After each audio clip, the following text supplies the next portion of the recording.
அதனால் இப்போ நம்ம ஆராதனைகளை போகிறோம்.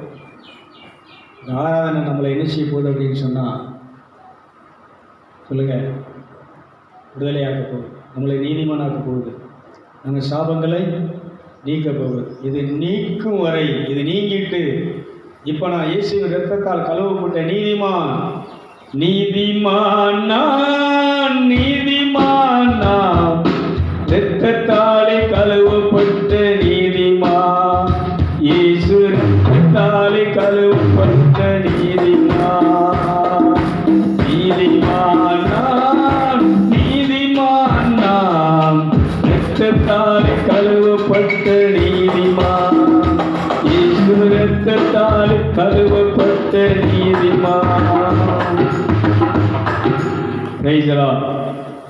இதை என்ன செய்யணும்? ஆகிறது வரைக்கும் அப்படி ஒரு மைண்டு, மனநிலை, ஆவியில் உங்களுக்கு ஒரு இறை அனுபவம் வர்றது வரைக்கும் நீங்கள் என்ன செய்யணும்னா இப்படி பாடி. இது சபையில் உங்களுக்கு இந்த டைம் கிடைக்காது. இங்கே நம்ம 11:30 மணிக்கு ஆரம்பித்து 4 மணிக்கு முடித்தாலும் இந்த மாதிரி பிரசங்கங்கள் மற்ற எல்லாம் கொடுத்து உங்களை ஜபத்தில் வழிநடத்துறதுக்கு ரொம்ப நேரம் கம்மியாக இருக்குது.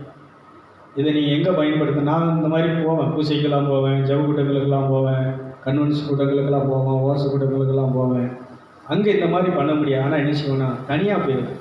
காட்டில் போய் பண்ணுவேன், வீட்டில் மச்சில் போய் உட்காந்து பண்ணுவேன், மறுபடி வெளியில் தோட்டத்துக்கு போகும்போது என்ன செய்வேன், தோட்டத்தில் உட்காந்து பண்ணுவேன். எங்கெல்லாம் தனிமையாக இருக்க முடியுதோ அங்கெல்லாம் உட்காந்து இந்த மாதிரி உட்காந்து ஆவியில் நிரம்பி அந்நிய பாஷையில். இன்னொன்று போன வாரம் சொன்னேன், நாமெல்லாம் மறுபடி பிறந்துட்டோம், ஆவியில் பிறந்துட்டோம், மறுரூபமாக்கப்பட்டோம்னா நம்ம பாஷை என்ன பாஷை? நம்ம மொழி என்ன மொழி? மார்க் 16:17 என்ன சொல்லுகிறது? விசுவாசிகளால் நடக்கிற அடையாளங்களை அவன விசுவாசிகளை பிறப்புவார்கள் நவமான. அப்போ நம்ம பாஷை என்ன பாஷை? டீச்சர்கிட்ட கேட்குறேன், நீங்களும் இந்திராணி அம்மாவும் சந்தித்த உடனே என்ன பேசுவீங்க? என்ன பாஷையில், என்ன மொழியில் பேசுவீங்க? தமிழில் பேசுவீங்களா, தெலுங்கில் பேசுவீங்களா?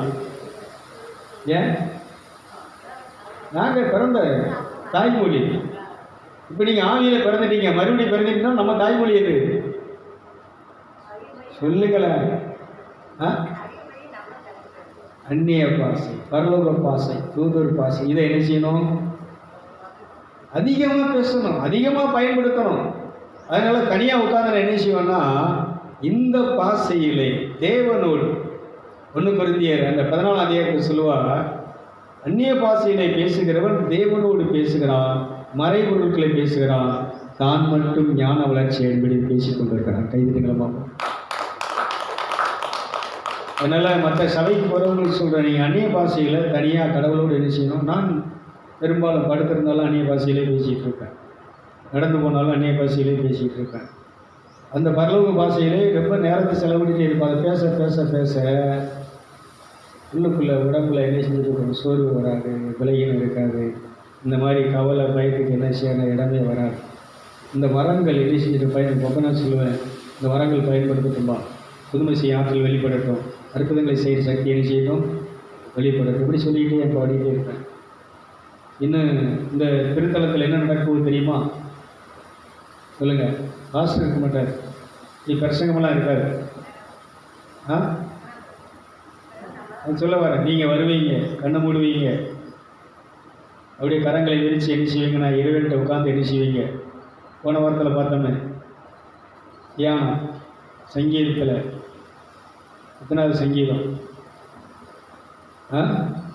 தாவீது சொல்கிறார், நான் அவருடைய வார்த்தையை தியானிக்கும் போது என் உள்ளம் அனல் மூண்டது, அக்கினி பற்றி எரிந்தது. ஞாபகம் இருக்கா? போன வாரம் நான் பாட்டு சங்கீதம். என் வாய் ஞானத்தை பேசும், என் இருதயம் உணர்வை தியானிக்கும்.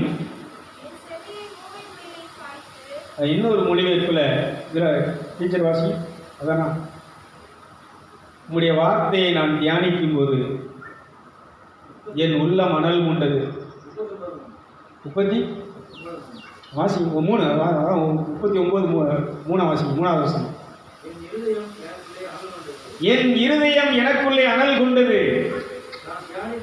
நான் தியானிக்கையில் அக்கினி மூடு. நல்லா கவனிச்சு இதாங்க. அப்பொழுது என் நாவினால் விண்ணப்பம் செய்தேன். நீ ஜெபம் பண்ணனாலே மறுபடியும் இதை போன வாரம் சொன்னதை மறுபடியும் ஞாபகப்படுத்துகிறேன்.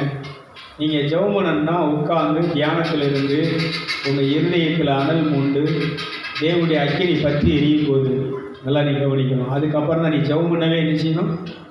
சும்மா வந்தோம், கண்ணை மூணா, முழங்கால் போட்டோம், தோத்திரம் ஆண்டவரே, தோத்திரம் இசப்பா இசப்பா அப்படின்னு சொல்லி 4 வார்த்தையை சொல்லிவிட்டு நீங்கள் ஜெபம் பண்ண ஆரம்பிச்சிடக்கூடாது.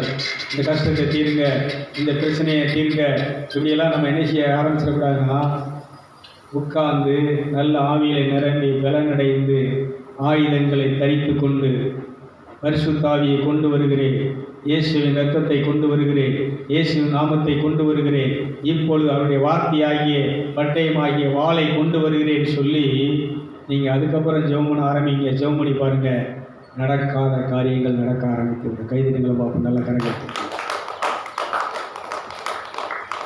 அப்போ இதை நான் தனியாக உட்காந்து மச்சில், காட்டில், வீதியில், தெருவில் உட்கார்ந்துருக்கும்போது எல்லா நேரத்துலையும் இப்படி நான் என்ன செஞ்சேன்னா, அந்த இரத்தத்தை பயன்படுத்தி, இந்த அப்பத்தை பயன்படுத்தி, அவருடைய சரீரத்தை பயன்படுத்தி, அவருடைய வார்த்தையை பயன்படுத்தி நான் என்ன செஞ்சேன்னா ஆவியில் இவ்வளோ வளர்ந்துருக்குறேங்க. அதான் சொல்கிறலாம், நீ கேட்டேலாம் இங்கே எப்படி என்ன ஊழியம் நடக்கும்னு. மக்கள் வருவாங்க, இப்போ வேளாங்கண்ணிக்கு போயிட்டு நேர்ச்சை போட்டு கும்பிட்டுட்டு வர்றாங்க. எனக்கு நேர்த்தி போனேன், எனக்கு தீந்துட்டு சொல்கிறாங்களா.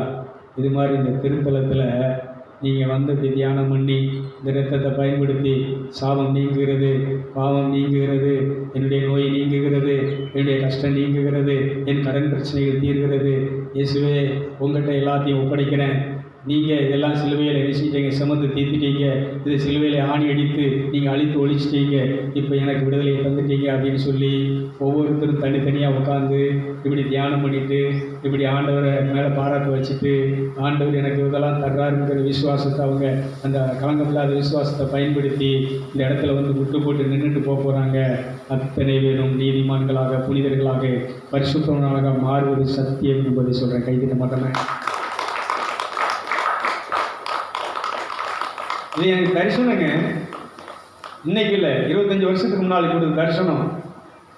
மக்கள் கூடி வராங்க, ரோடெல்லாம் ஆள் பிளாக் ஆகி நிற்கி, வண்டியெல்லாம் பிளாக் ஆகி போகுது. இங்கே யார் நடத்துகிறா? இவ்வளோ கூட்டம் வருதே, இவ்வளோ மக்கள் வராங்களே, இவ்வளோ பேர் இவ்வளோ பேருக்கு இவ்வளோ நல்லது நடக்க, அற்புதம் நடக்குன்னு சொல்கிறாங்களே, இங்கே யார் போதகர், இங்கே யார் பாஸ்டர் அப்படிங்கிறாங்க. யாருன்னே தெரியல, யார் நடத்துகிறான்னு தெரியல. நானும் இந்த கூட்டத்தோட ஒரு நோயாளி மாதிரி, இந்த சிவக்கூட்டத்துக்கு வர்றவங்க மாதிரி நானும் என்ன செய்கிறேன்னா பஸ்ஸில் இறங்கி நடந்து வருகிறேன். அதில் யாரோ ஒருத்தங்கிரிகளை தெரிஞ்சவங்க வேறு யாரும் இல்லை, ஆரம்பித்து வந்து இவர் தான் அப்படிங்கிறாங்க. நான் எப்படி இருக்கிறேன், சாதாரண ஆள் மாதிரி ஒரு பழைய சட்டையை போட்டுக்கிட்டு ஒரு கூட்டத்துக்கு வர்றவங்க மாதிரி நானும் ஒரு ஆளாக என்ன செய்கிறேன், உட்காருகிறேன். இவதான் சொல்கிறாரு, இந்த இடத்துல என் நாமத்தை பிரஸ்தாவப்படுத்தும்படி, என் நாமத்தை மகிமைப்படுத்தும்படி நான் இந்த இடத்துல அமர்ந்திருக்கிறேன். கைதிட்டுக்கலாமா?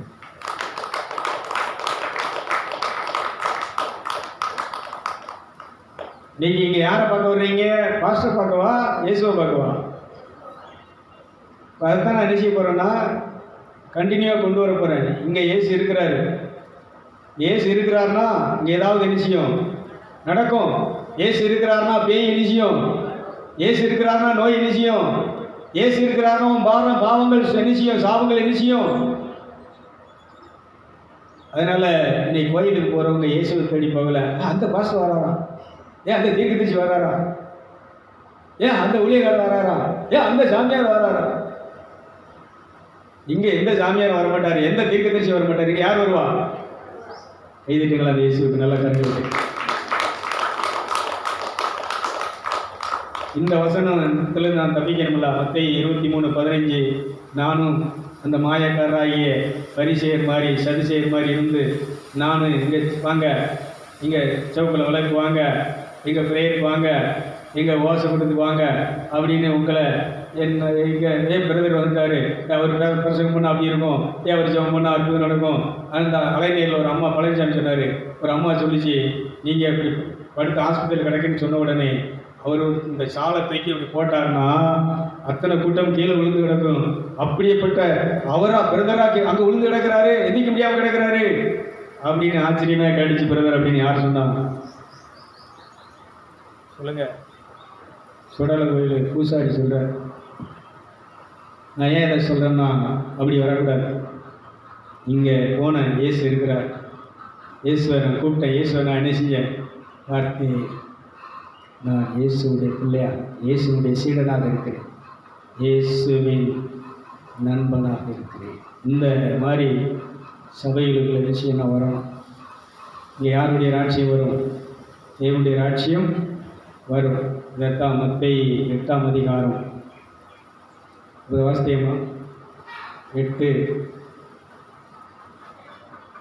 ஆபிரகாம் 10:11 8ஆம் அதிகாரம் 10:11 வேற ஒருத்தன் வாசிக்கலாம் எடுத்து. இயேசு இதை கேட்டு ஆச்சரியப்பட்டு தமக்கு பின் செல்லுகிறவர்களை நோக்கி, இஸ்ரவேலருக்குள்ளும் நான் இப்படிப்பட்ட விசுவாசத்தை காணவில்லை. இதைத்தான் தேடுறாரு. இப்படிப்பட்ட விசுவாசத்தை காணவில்லை என்று மெய்யாகவே உங்களுக்கு சொல்லுகிறேன்.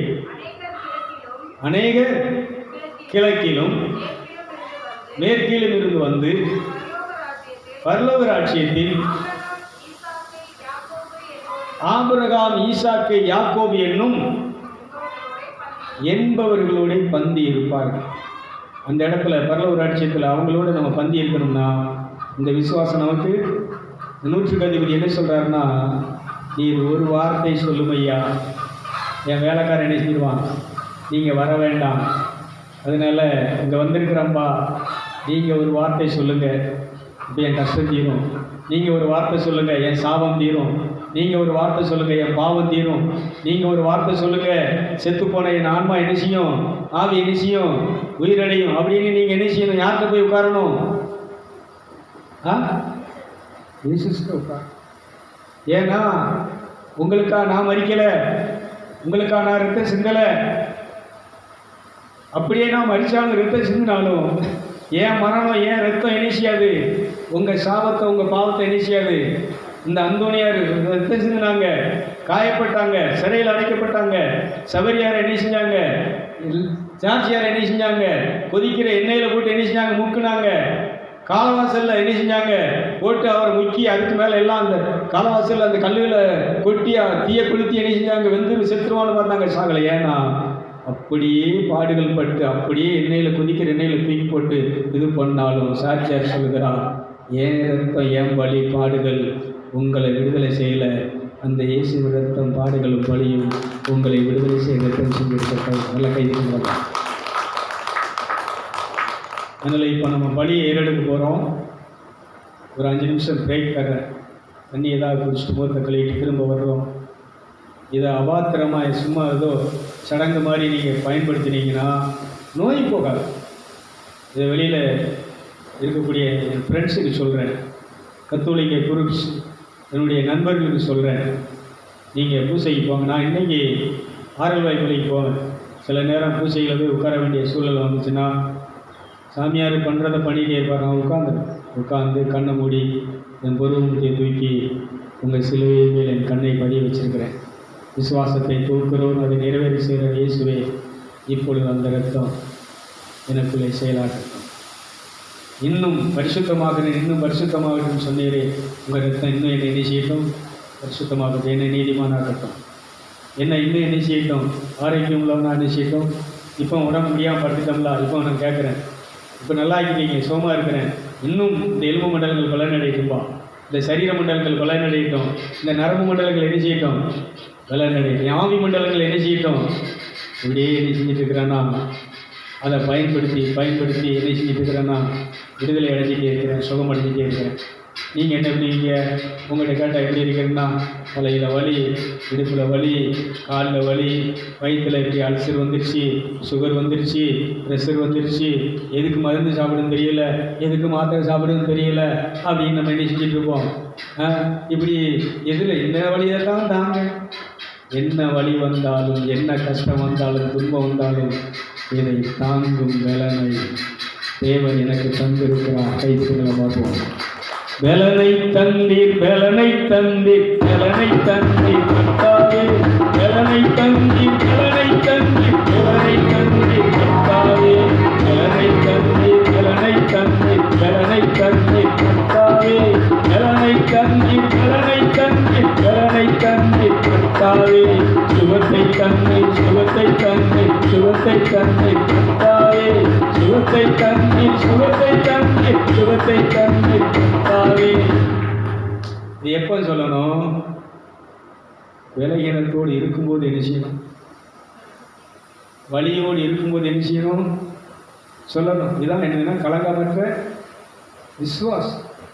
இவ்வளவு இருந்தாலும் என்ன நல்லா வச்சிருக்கிறீரே, என்ன பேச வச்சிருக்கிறீரே, நல்ல ஒரு பிளேட் சோத்தை அள்ளி வாயில போட்டு மெல்ல வச்சிருக்கிறீர், 10 இட்லியை குழைச்சி உள்ள போட வச்சிருக்கிறீர், அதெல்லாம் ஜீரணமாக்கக்கூடிய ஜீரண சக்தி என்ன செஞ்சிருக்கிறீர்? இன்னும் இல்லைம்மா, யார் சாப்பிட்றா? அதுக்கெல்லாம் ஆள் இருக்காங்க.